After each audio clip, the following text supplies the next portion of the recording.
I'm Roger Scholey, former reporter with the San Diego Union Tribune, here with Peter Jensen, writer and all-around journalist in San Diego, who in the 1990s was writing a number of articles for the Reader newspaper. And today we're going to talk about one of his interviewees, who was Pat Welsh, the Julia Child of gardening. Yeah. Tell us about Pat.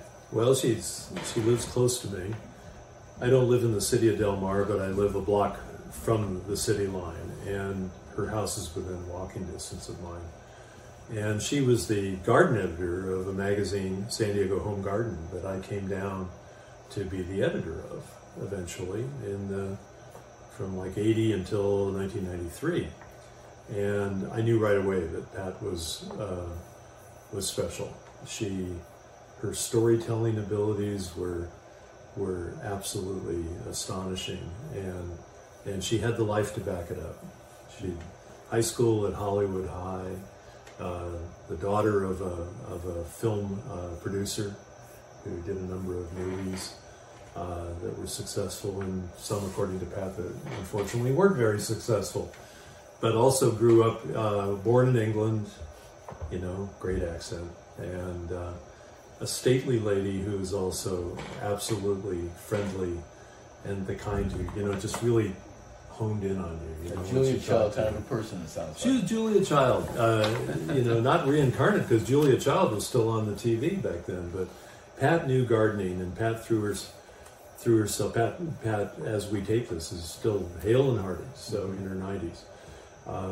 She knew gardening, and she was self-taught pretty much with gardening. And she was a fascinating interview. She grew up on her grandmother was Lady Hattie Fisher Smith, who had a huge estate in England, an estate so large that Pat would tell me a story that they would go out and get in her grandmother's Rolls Royce to see the garden. And that's not to drive somewhere to see a garden, that's to see their garden, her garden, which surrounds the main house there, if you've ever been to those grand old houses in England. So, but the beauty of Pat was that she was a hands in the dirt, on your knees gardener. And everything she did, she studied, and then she formed an opinion about it. That's what you really want if you're doing a garden in San Diego. You don't want a garden where you go, I think I'll put some lavender in.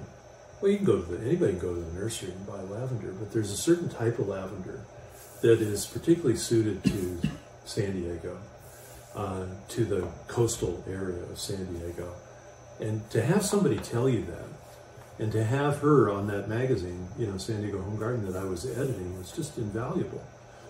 I mean, she unlocked the secret of cymbidiums.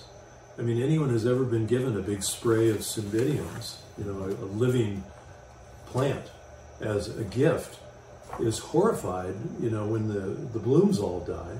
They take it outside and throw a little water on it now and then, and in most cases it never blooms again. Like, why not? Why can't I do something like that? And Pat could tell you. She was and is and a wonderful writer. So what makes a gardener like her so compelling, do you think? What is it about their personality and devotion to gardening that is so special? I think that it's, first of all, that they're so tactile about gardening, that it's not a remote subject to them. When I was interviewing her, I asked her specifically, could I just spend the day with you, and a day that you would, a normal day with you, when I hope you're gardening? And she said, of course, I garden every day, so come on by. And so as we're in the garden, she's popping things into her mouth, these little seedlings that are coming up in the dirt, which look like weeds, quite frankly. Mm-hmm. But, oh no, this is purslane, and here, try this. It's very, very good. I mean, there were at least 3 things that I mentioned in the story that were just these little, microgreens that she knew what they were. And off and running, she'd be sampling them. So she was just intensely in love with every aspect of her garden. The obvious things, like the birds that come and visit, because it was a bird-friendly garden.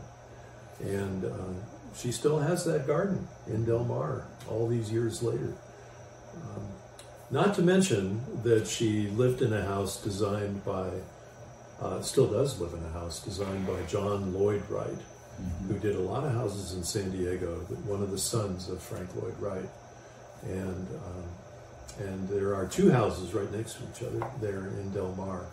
One of them was built for her in-laws, and who lived right above her, and her husband, Superior Court Judge Lewis Welsh, who passed away many years ago.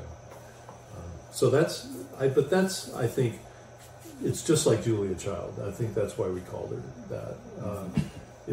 Julia is a drop the chicken on the floor, pick it up, keep cooking, kind of, that famous episode. And Pat's the same way. Oh, whatever, I just snipped my finger off. Well, she never did that, but I'm kidding. But, she would. It's sort of like, that's just a scratch, like from Monty Python, I've got better things to do. Let's keep gardening.